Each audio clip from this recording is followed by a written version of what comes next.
This is a first for the 80s Slasher Librarian YouTube channel. This is the first of 6 original Final Destination novels, beginning with Final Destination, Death of the Senses. Chapter 1. The only thing colder than a New York winter, Jack Curtis mused as he trudged through the deepening snow on 10th Avenue, was a New Yorker faced with a homeless man. Almost invariably, his mere presence would be met with a slight turning of the head, a firm flick of the eyes into a straight-ahead stare, and a set expression that suggested anything and anyone in the passerby's peripheral vision had just become invisible. On the other hand, it was better than being abused. Jack rarely had to worry about that. Even bunched up in his battered overcoat to keep warm, it was instantly obvious to anybody who took the time to register his existence that he had the size and build of a former football player. Lonnie, on the other hand, was older, shorter, scrawnier, and cursed with a hollow, sad-eyed face that just seemed to attract trouble. Even with Jack next to him, Lonnie frequently drew insults from passerbys, if he dared ask them for help. And Jack knew from past experience that when Lonnie went off on his own, he was a magnet for surly cops, drunken jocks, and street crazies. The huge cut under his right eye had appeared only a couple days before, when a dispute over a sleeping space had ended with Lonnie being slashed with a broken bottle. Lonnie was twitchy at the best of times, now on their way to the 4th homeless shelter of the night, in the hope of finding somewhere, anywhere that wasn't already full. He seemed on the verge of a complete breakdown. I'm telling you, he stuttered. I can't take it anymore. I can't. It just gets worse.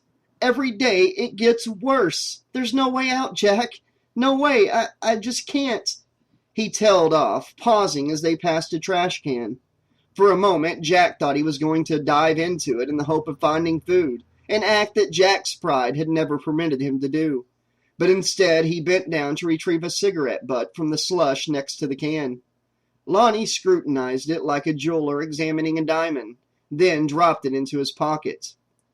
"Those things'll kill you," Jack said, annoyed at having to stop.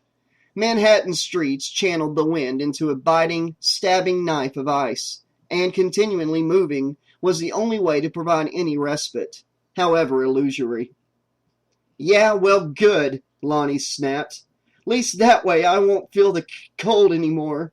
He abruptly set off again, Jack having to jog for a couple of steps to catch up. "I mean, shit! What's the point, man? What's the point of going on living?" "Don't say that," said Jack, knowing where this was going. It was a conversation he'd had with Lonnie several times before, but each time Lonnie became more and more vehement and desperate. "No, seriously," Lonnie protested. "I'm never going to get out of this. Every time I think things can't get any worse, I fall into a whole new layer of shit. It's pushing me, Jack. It's pushing me." "You think being dead's better than being alive?" Jack demanded, growing angry. "It's not." Unbidden, unwanted, the memory flashed into his mind. A blur unexpectedly taking on perfect sharpness. Ahead of him, a flash of red. "Nobody's better off dead," he said, almost to himself. "Yeah, well, you just keep telling yourself that," Lonnie said, an unpleasantly shrill tone entering his voice. Jack lifted his face into the bitter snow-flecked wind to look at him. "I guess you know all about dead people, right?" "Lonnie," Jack warned. No, Lonnie continued, ignoring him. "You know what? I wish I'd been there. I wish that'd been me. Then I wouldn't have had to go through all of this." He waved his arms at the darkened, snow-covered streets around him. "Doesn't matter if I die, 'cause I've been in hell for all this time already." He hopped over the mound of brown slush that had built up along the edge of the sidewalk and stepped into the road. The street was almost empty, but a cab still hooted at him as it pulled across to give him a wide berth. "Come on!" he yelled up at the sky. "Come on, take me! I've had enough! Put me the fuck out of my misery already!" Jack jumped into the street after him, his battered hold-all slapping against his side. He grabbed Lonnie by his collar and pulled him back to the sidewalk. Jesus, Lonnie, are you trying to get killed? Lonnie slapped angrily at Jack's hands. Don't you touch me! Get the hell off! He twisted himself free and stood there glaring at Jack. You think something's going to magically change and your life will turn right around? Look at you, he screamed. You're nothing. No job, no home, no money, no fucking chance. The only difference between you and me is that I know that I'm nothing. Well then, Jack said, struggling to keep his temper under control. Maybe you should just kill yourself right now, so neither of us have to put up with you anymore. How about that? Lonnie stared at him in speechless fury for a long moment. Fuck you, he finally spat. Fuck you! Still facing Jack, he stumbled through the slush and onto the road, slowly walking backwards across it.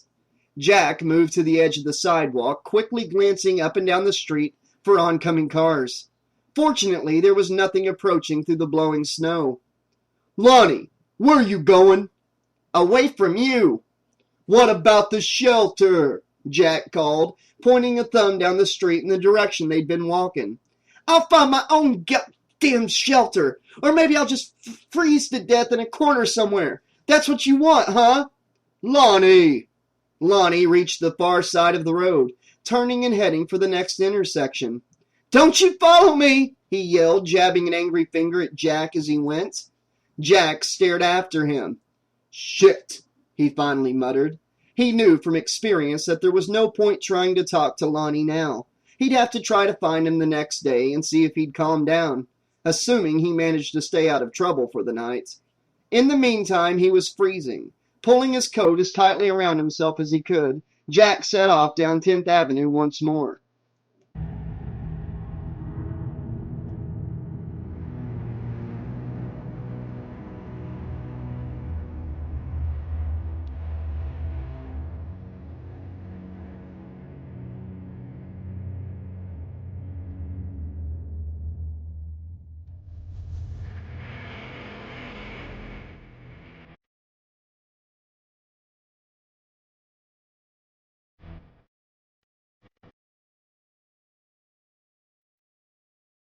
Amy Tom gazed glumly out the window of the police precinct. Snow, snow, and more snow. The sky was starting to clear, holes opening in the clouds to allow moonlight to cut through. But that would only make the night even colder. Great, she sighed, and checked her belt again. Gun, speed loaders, pepper spray, handcuffs, flashlight, nightstick, radio. All present and correct. She checked them again anyway, because it delayed the moment when she had to fasten her coat over all of them, which in turn delayed the moment when she finally had to step out into the cold. A man's hard, raspy voice sounded behind her.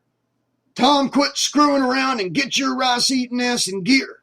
She turned to see Bereaved looking coldly at her, one hand on the handle of his nightstick. Get your own ass in gear, you beet-rot munching old bastard, she answered in a voice as hard as close she could get it as his. There was a pause as they stared each other down. Then both officers cracked into smiles. Hey, she said, pointing at him. Hey, Amy, Bereaved replied as he walked over, slapping her affectionately on one arm. Amy couldn't remember at what moment in their now 8-month-long partnership they'd started mocking each other's ancestry. Her Chinese, his Russian, or even which of them had started it. She had a feeling it was her. Either way, it had provided them with a uniquely twisted little bond, making the 30-year age difference between them seem irrelevant. She'd learned a hell of a lot being a good cop from Bereaved. How you tonight, Pete? She asked. Bereaved's face screwed up. Cold. Damn cold. Yeah, I hear it affects old folks first. Damn kids, Bereaved grinned, swatting at her shoulder. He peered through the window. Geez, look at that. Amy fastened her coat. Least there won't be many people around tonight, right? No, ordinary people, Bereaved corrected. Still as many bad guys as any other night.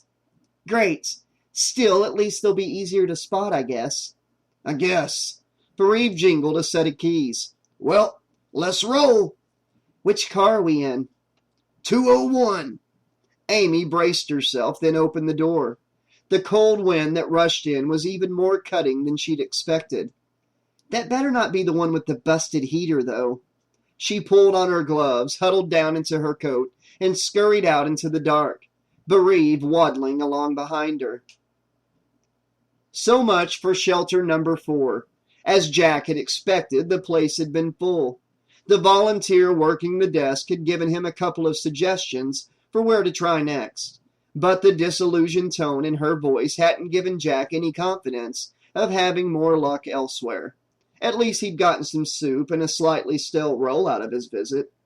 He reached an intersection a couple of blocks south of the shelter and stood for a moment on the corner, wondering which way to go. The nearest shelter the volunteer had suggested was further downtown, but Jack suspected its proximity would have made it the first choice for the numerous other homeless people that she'd already been forced to turn away that evening. But if he headed east across town, he might have more of a chance of getting in somewhere else. Maybe. He decided to take the chance. Besides, Lonnie had been going across town when he'd left. There was a possibility he might run into him. Hopefully, he would have calmed down by now. Warm lights beckoned from across the street. A coffee house with a few customers, hardy or caffeine-addicted enough to brave the cold for the prize of a hot drink. For a brief moment, Jack considered crossing the road to go in, but thought better of it. With the painfully small amount of money he had in the world, the last time he checked, he had in his pockets $3 bills and a couple of coins, along with the long, useless key to his old home. Coffee was a luxury he couldn't afford, especially at coffee house prices. Shrugging, he set off along the street. The buildings on his side were 19th century brownstones, judging from the number of buzzers by the doors that had been converted from houses into apartments. Expensive apartments at that, he guessed from the fancy cars and SUVs parked nearby. New York was a strange town. Luxury and poverty could be separated by only a few blocks, but it might as well be a million miles. That said, there might be a way to find shelter for the night right here, without trudging across half of Manhattan. There was a narrow alley between two of the brownstone terraces. Alleys led to places, back doorways, garages, unsecured stairwells, places that might have a roof above and a dry floor. Hell, if he was lucky, there might even be heating, though that would be too much to hope for. Looking quickly around to make sure he wasn't being glared at from a window by the local neighborhood watch committee, Jack started down the alley. It was a lot darker than the street, the only dim light coming from a lonely yellow steel-grilled lamp on the wall by the base of a fire escape. But there was definite promise. The alley widened out past the backs of the brownstones to reveal rows of garages on each side, and another fire escape descending from one of the buildings, shrouded in corrugated metal with an open gate at the bottom. Heated it certainly wasn't, but it was covered, and maybe he could find some newspapers or cardboard in the dumpsters nearby. Jack suddenly realized he was not alone. Standing in the shadows next to one of the dumpsters was a tall man, wearing a thick hooded coat. The coat looked clean and new. Jack could not see the man's face inside the hood, the deep, all-concealing shadows making him feel as though he was being watched by a black hole. "Hey," said Jack cautiously. He moved slowly around the dumpsters, taking care to keep as much distance as he could between himself and the other man. The frosting of snow on the hood and the shoulders suggested that he'd been standing there for a while. No answer. Jack looked him up and down. Blue jeans and black work boots, which seemed as new as the coat. If the guy was homeless, but Jack dismissed the idea as soon as it occurred to him. New clothes. The man obviously had money. He was not homeless.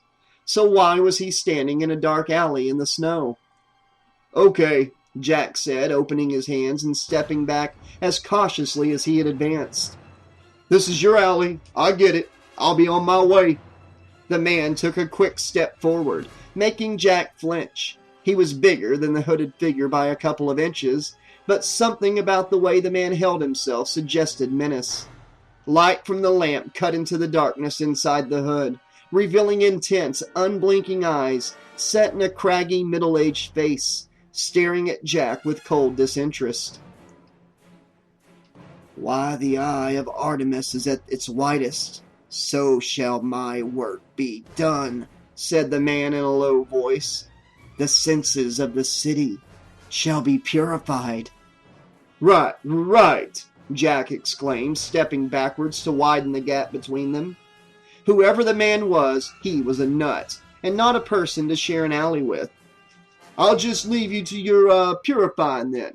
Okay, fine. Have fun. Still walking backwards, he reached the entrance to the alley and herded around the corner onto the street. The man had shown no sign of following him, but that didn't stop Jack from looking back over his shoulder every few steps. Jesus, he realized his heart was racing as a result of the encounter. Still, at least he felt warm for the first time in days.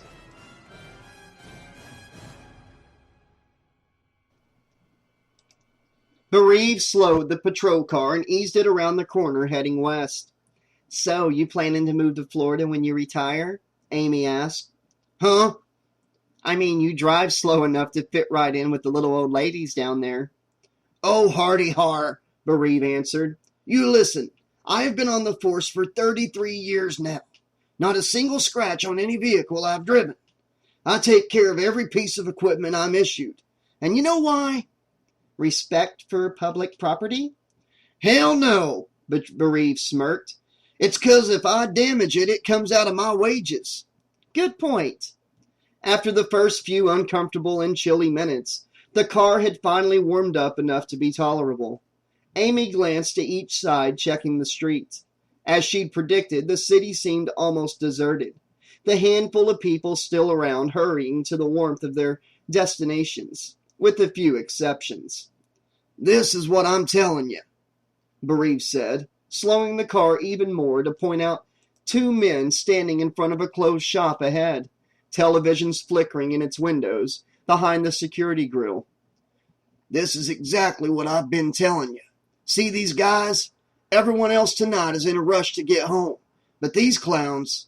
Lights? Amy suggested, hovering a finger over a switch on the central console. Bereave grinned. Yeah, let's see what they do. Amy flicked the switch. The lights on the patrol car's roof came to life, blue and red strobes sweeping the street. The two men outside the shop visibly jumped, twitching in panicked indecision for a few moments, before moving off at a brisk pace. Both Bereave and Amy stared hard at them as the car passed, making sure the men knew they were under observation. Amy watched them through the rear window as Bereave turned the lights off again. Suspicious behavior, wouldn't you agree? She said. Yup. We gonna bust them? In this weather? Bereave snorted as the car picked up speed again. Yeah, right. No, we'll keep going, then swing back this way in 10 minutes or so. See if they've come back. If they're still hanging around, we'll see what they're up to. But on a night like this, the only reason to get out of the car are to make an arrest, grab a coffee, take a piss, or to go home to bed at the end of the shift. That's what I love about you, Pete, said Amy, grinning. You've always got something to teach me. Bereave smiled warmly back. Just glad to have somebody who appreciates the lessons. He turned his attention back to the road ahead. Okay, now, what do we have here? Amy followed his gaze. A scruffily dressed man with the bag slung over one shoulder was walking in their direction. He seemed worried about being followed, his head turning to check behind him every few steps. Look at this filthy scumbag, Bereave remarked with disgust. Jesus! Give him a break, Pete, said Amy, looking at the long-haired figure with sympathy. He's homeless. Right, and the entire world's conspired against him to reduce him to this terrible state, Bereave said, voice full of sarcasm. If I had a buck for every bogus hard luck story I've heard, I could have retired to Florida by now. He slowed the car again, leaning forward for a better look as they approached. Amy did the same. The man looked to be in his late 20s or early 30s, but it was hard to tell under his matted, snow-specked hair and straggly beard. 6'2", maybe only 180 pounds, dark blue coat, blue jeans, gray sneakers, khaki bag on a shoulder strap. She mentally filed the description. You never knew when a person might turn up again. The man appeared surprised when he looked around to see a police car slowly prowling past with 2 cops watching him. But to Amy's eyes, he didn't seem anything more than that. He certainly didn't have any of the typical, overcompensating, what me suspicious mannerisms of a low-end crook caught in the act. Just another unfortunate trapped in the no job, no rent, no home, no job cycle of New York. They made eye contact for a moment before the car moved on. Poor guy. Poor guy, my hairy white ass, Bereave sniffed. You mark my words, you'll feel the same way as me after a few years of having to wipe off these guys' piss and puke when you pull them out of somebody's doorway. Amy didn't reply, instead looking back at the man in the rearview mirror for a moment. For some odd reason, she felt as though she was going to run into him again. Cops, thought Jack. What was their problem? Still, at least this time they hadn't decided to stop and harass him. There was something to be said for this weather after all. The cop driving the car was a typical example of the kind he'd had the most encounters with on the streets, none of which he considered even slightly pleasant. Burly, mustachioed, aging, decidedly short-tempered. The Sipowicz Brigade always expecting the worst from him and not shy of trying to provoke it. The young Asian policewoman had looked cute, though. Hey, grunted Bereave, shifting in his seat. How about a coffee? He gestured at a coffee shop further up the street. Geez, Pete, said Amy. We've been out on patrol for what, 20 minutes? Didn't you have one at the precinct? Yep, Bereave replied, swinging the car across the street towards the curb. And I now need another one. You not noticed how cold it is? Plus, to tell you the truth, I also need one of the other reasons I told you about to get out of the car. He fidgeted in his seat as he brought the car to a stop outside the coffee house, leaving the engine running as he fumbled with his seat belt. Another sign of old age, Amy told him. Loss of bladder control. Hardy har, you coming? Amy peered through the window, where the snow was whipping past, driven by the wind. I'll wait here, thanks. Want anything? Double hit mocha with cream and sprinkles, if you're buying. Thanks. Taking advantage of an old man, she heard Bereave mutter as he climbed out of the car. A freezing draft swept around her before he closed the door. She shivered. The light from several televisions, all tuned to the same channel, caught Jack's eye as he approached the shop. Men were genetically compelled to look at television screens, even if they were already face-to-face with a beautiful woman. Somebody had once jokingly told him that anyways. It had been Jennifer. The brief feeling of amusement as the thought faded and died. The statement had probably been correct, though. He couldn't help looking at the TVs as he walked past. An attractive young blonde woman was excitedly delivering a news report to the camera. The headline, Nightclub Blaze, flashing up on screen, followed by Chelsea Cox Live. God, a building in flames behind her, possibly still people in it, and the woman seemed thrilled. Death toll rising, came a new headline. He turned away and continued up the street. He didn't want to think about death any more tonight. A roaring crash from ahead made him jump. Damn it! He was still on edge from his encounter with the weird guy in the alley. But it was just a garbage truck, tipping the contents of a trash can into its grinding maw. Metal screeched against metal, a rancid stench assaulting his nostrils. Trash overflowed from the back of the truck and dropped onto the street. The garbage man, who was studiously ignoring the spilled trash, seemed as unhappy as Jack about being out on a night like this. He glanced at the logo on the side of the truck as he walked past. Donahue. If he ever managed to get another job, Jack decided, he hoped it wouldn't be with them. He knew that he didn't exactly smell like a perfume counter right now, but voluntarily stinking of garbage? He moved on, approaching another intersection. He looked up to get his bearings from the street signs. 8th Avenue, and beyond the signs, on the opposite corner of the intersection, he got the first smile he'd had all day. A face on a billboard beamed back at him. A young woman. It took a few moments for Jack to recognize her. Katie Aston, who'd been the teen star of a sitcom some years back. Attractive, but still jailbait, he'd thought at the time. Well, now she was all grown up, and still attractive, but also still untouchable. Katie Aston had clearly found God since her days of jiggling around in a tight t-shirt. Now she was wearing a white blouse, though one that still showed off a certain amount of cleavage, her hands spread wide around the words, "See the light and feel the love." Nice sentiment, Jack thought, but he needed something more concrete right now. Share the love of the Lord with Katie Aston. He read a caption out loud that was below her. 3 times weekly on. One of the lights illuminating the billboard flickered and died at that moment, dropping the rest of the text and the station logo into darkness. Oh, sure, he'd tune right in and feel the love just as soon as he got a TV. Jack reached the crossroads and checked for traffic. There were a few cars on the street, so he stopped and waited for the crossing lights to change. A low, thudding beat grew louder and closer. He looked again, to see an SUV approaching. If the music was this loud outside the car, he hated to think how deafening it must be inside the car. The traffic lights changed to red, and the walk sign across the street lit up.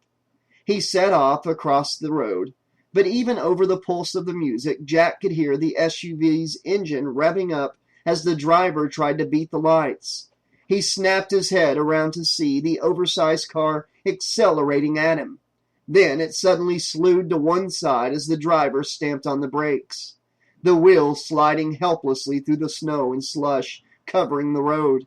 Jack jumped back onto the sidewalk just before the SUV slithered to a halt, completely straddling the crossing and pointing towards the curb at a 45-degree angle. The muffled music burst into blaring clarity as the windows of the SUV lowered, revealing itself to be gangster rap. Jack didn't know the song, and the fact that the first lyrics he could make out were, "I don't take no shit from no motherfucking bitch," he didn't want to either. To his complete lack of surprise, all 4 of the faces glaring at him from inside the SUV were white and way too young to be legally drinking the cans of beer that they were holding. "Hey, asshole!" yelled one of the kids from under his baseball cap. "Get the hell out of the road!" "Yeah, asshole!" echoed the kid in the back seat, who looked like a younger, even skinnier version of the first. "Jesus!" cried the driver, slapping his hands against the steering wheel. "Mom'll kill me if I ding the car, asshole!" he added as an afterthought, looking at Jack. "Any more?" Jack asked, looking at the 4th kid. "Asshole!" "Okay." He was tempted to kick the car and cave in one of its door panels, purely to teach the kids a lesson, but held himself back, remembering the police officers that had looked him over just minutes earlier. Drinking or not, they were middle-class kids in an expensive new car, and he was a homeless man with everything he owned in a single bag. He doubted the cops would see his side of the story. Instead, he gave them a mocking salute. "You drive safely now." A chorus of "asshole" was his only reply as the SUV roared off, wheels spinning in the slush. "Grab my Uzi and shoot that floozy, 'cause I'm a hardcore killer," continued the song, which cut off as the windows powered shut again. To Jack's relief. Sure, he'd listened to some Public Enemy and Ice Cube in his teens, but this new shit just seemed sadistic. Shaking his head, he set off over the crossing again, making it to the other side without incident, and continued along the road. He passed several shops, all closed, not that he could have afforded anything he saw in the windows, until his attention was caught by bright lights ahead. It looked like a convenience store. Soup and a stale roll or no, he was still starving. He stopped outside a bookstore, peering with disinterest through the window as he fumbled in his pockets for what little money he had left. A brunette woman looked back at him from the covers of a stack of books, fixing him with a sly smile as she lifted a cream-covered strawberry to her mouth in an exaggeratedly sexualized way.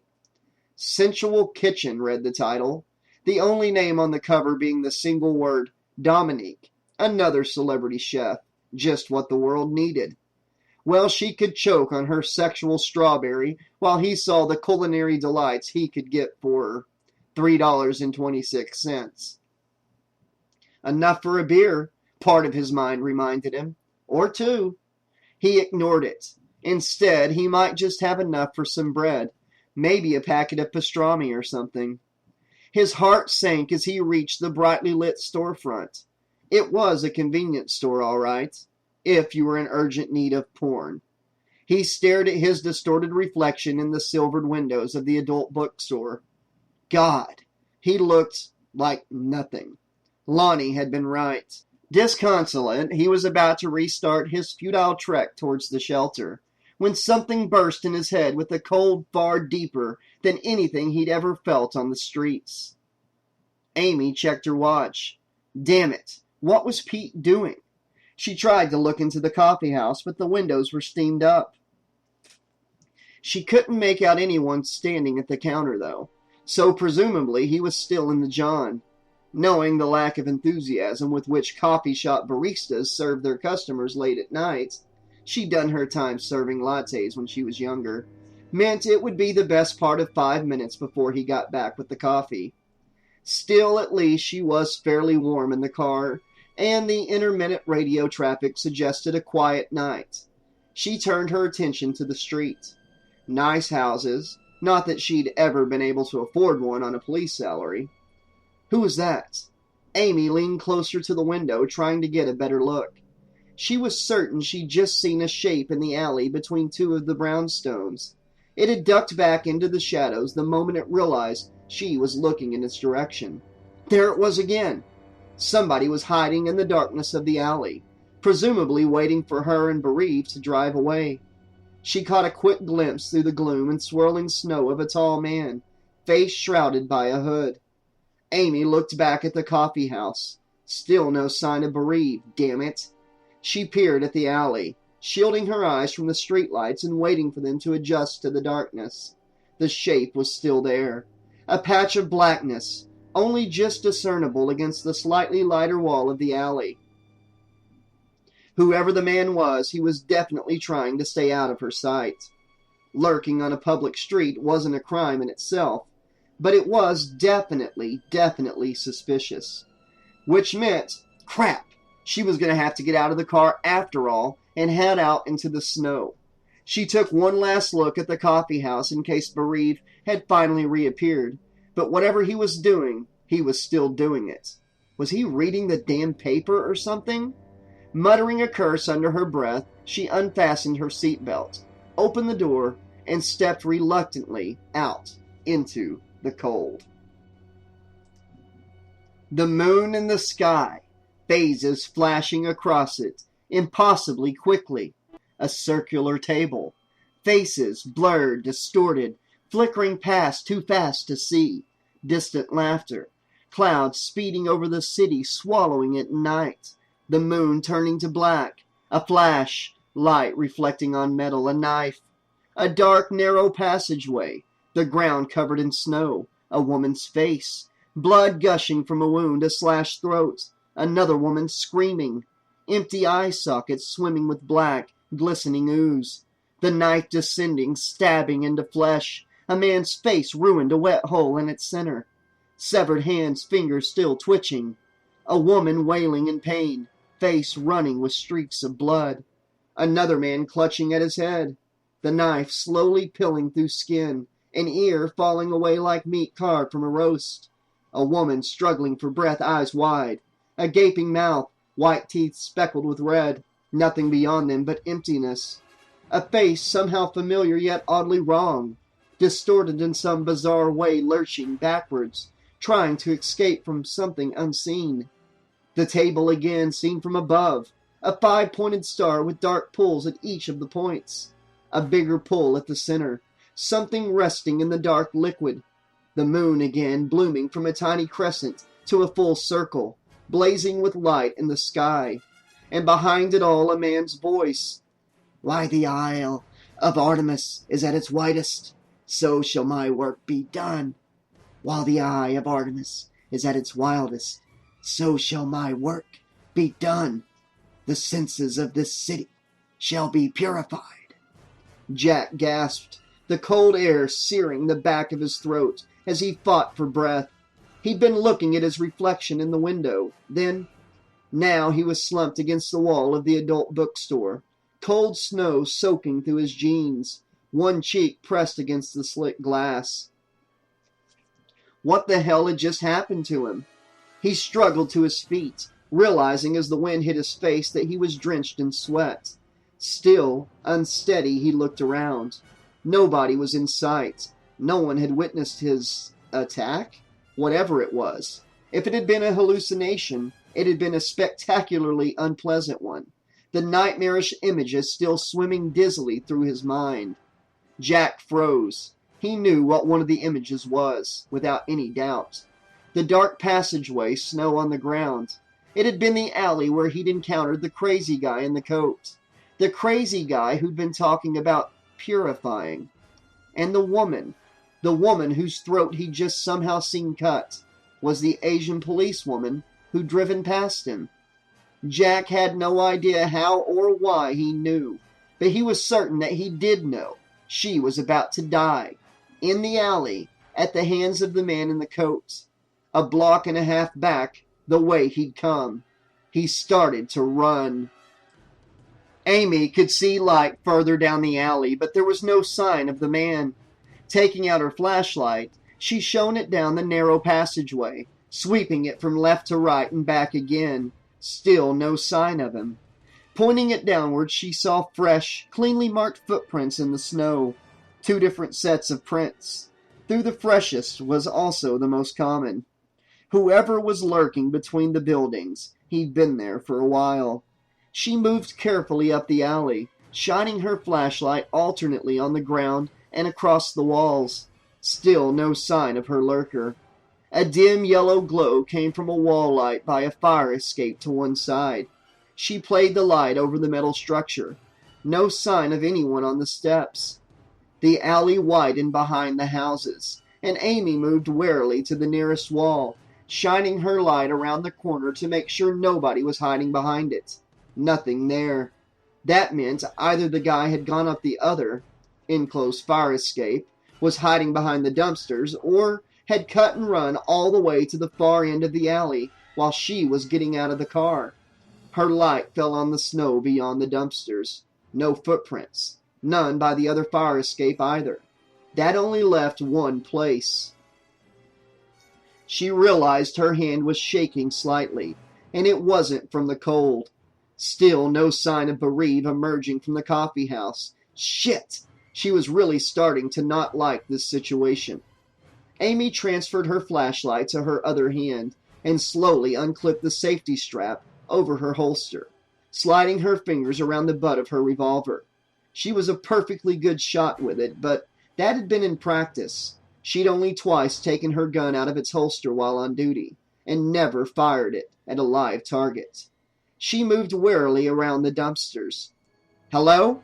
she said, immediately feeling foolish that her voice sounded so weak. "I know you're there," she said more forcefully. "This is the police. Show yourself slowly." No movement except the snow. Nobody was hiding between the first 2 dumpsters, though. She could see footprints all around them. Only one left. No one there, either. That meant the only place the lurker could be hiding was inside one of the dumpsters. And as long as he was there, she could wait for Bereave to arrive. Her quarry wasn't going anywhere without a lot of noise and effort. She let out a relieved sigh, her breath steaming away from her. To her surprise, she realized that her gun was halfway out of the holster. Her hand clutched tightly around it. She let it fall back into place. Then something hit her hard. Jack raced down the street, lungs burning. He couldn't remember the last time he'd run so far so fast. The televisions flashed past. Ahead he could see the warm glow from the coffee house windows. A man and a woman emerging, their faces turning towards him as they saw him coming. The dark silver of the alley between the brownstones was growing wider with every step. Amy's vision swam, colored lights blazing across her sight as something made a loud cracking noise. It took her a moment to realize that the crack was the sound of her own skull hitting the ground hard, the covering of snow doing nothing to lessen the pain. She felt dizzy. Something large was moving above her, growing taller. The lurker! Gun!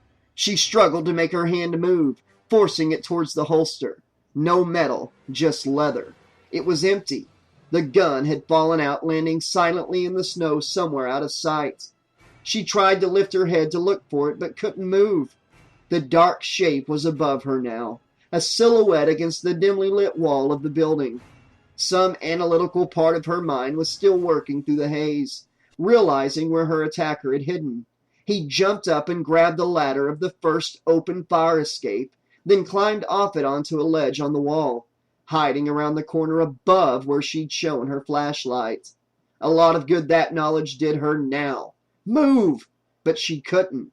All she could feel was pain, slowly spreading through her body, the numbing cold of the snow not holding it back. The shape took on form. A tall man, his face a black void inside his hood. One hand slipped into his coat, slowly drawing out a knife. Move! The figure took a step forward, standing over her. The knife blade caught the sickly yellow light of the lamp, revealing a long, serrated edge. Move! Please! The man leaned down, his empty hand stretching out and grasping her by the throat. Amy could feel his fingers and thumb flexing, forcing the collar of her coat downwards, uncovering her neck and squeezing tighter. The knife descended. Jack tore around the corner into the alley, feet struggling for grip in the snow. He could see two figures, one motionless on the ground, the other bending down over it. Something in the tall figure's hand, a knife. He tackled the man, throwing himself at him from a good 6 feet away and catching him right at the waist with his shoulder. They both went down, knocked clear of the woman on the ground. Jack tried to get up, but the other man was writhing beneath him, already recovered and striking at him with his knees.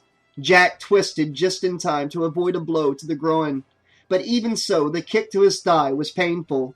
He threw a punch in the direction of the man's head, feeling it connect with the side of his hood. The knife! Hell, where was the knife? The man hadn't dropped it. It flashed up and around, catching a glint of the cold white light at the top of its arc from a flashlight lying in the snow. Then it descended, ripping through the sleeve of Jack's coat and the skin beneath. Jack cried out and rolled away as the knife stabbed down again, kicking up a spray of snow as it hit the ground with the clang of metal. Jack stumbled back, trying to get to his feet, but the other man was already up and turning toward him. A foot lashed out, the steel cap of the boot catching Jack in the side and knocking him painfully back to the ground. He landed against the person on the ground, the policewoman, he realized. His vision had been accurate. She moaned, one arm moving weakly against him. Another kick, this time landing squarely in Jack's stomach. He held his breath and curled up. All the breath slammed out of him. Something hard and sharp-edged dug into his leg.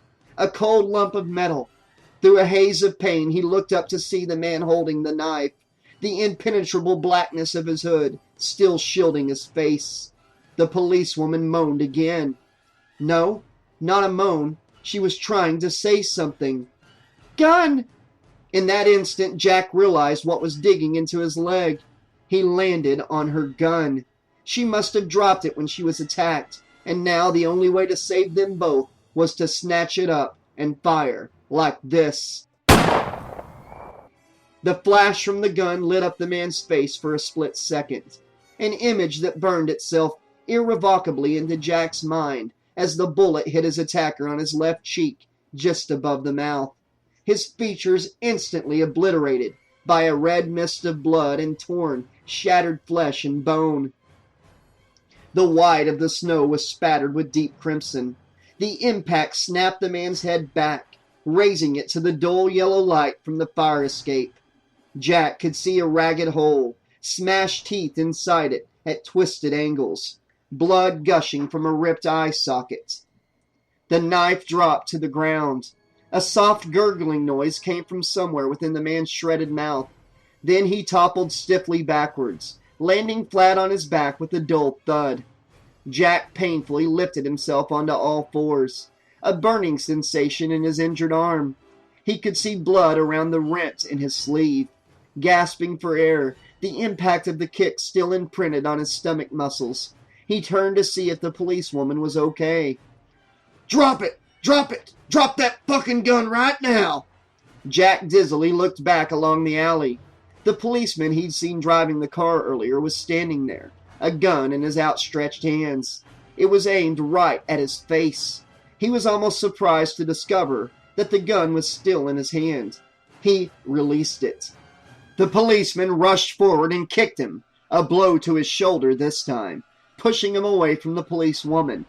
"Face down! Face down!" Jack lowered himself onto his aching stomach, the policeman's foot slamming onto his back and pressing down hard. "Hands behind your back now!" He felt cold metal around his wrists, fastening painfully tight. Looking to the side, snow chilling his face, he saw the young policewoman looking back at him. Their eyes locked for a second, a strange feeling of connection passing between them. Then the policeman's foot stamped down in the snow between them as he bent over her, blocking her from Jack's eyesight. "Amy! Oh, Jesus, Amy! Talk to me!" He clutched at his radio, a crackle of static as he keyed it. "Officer down! I repeat, officer down!"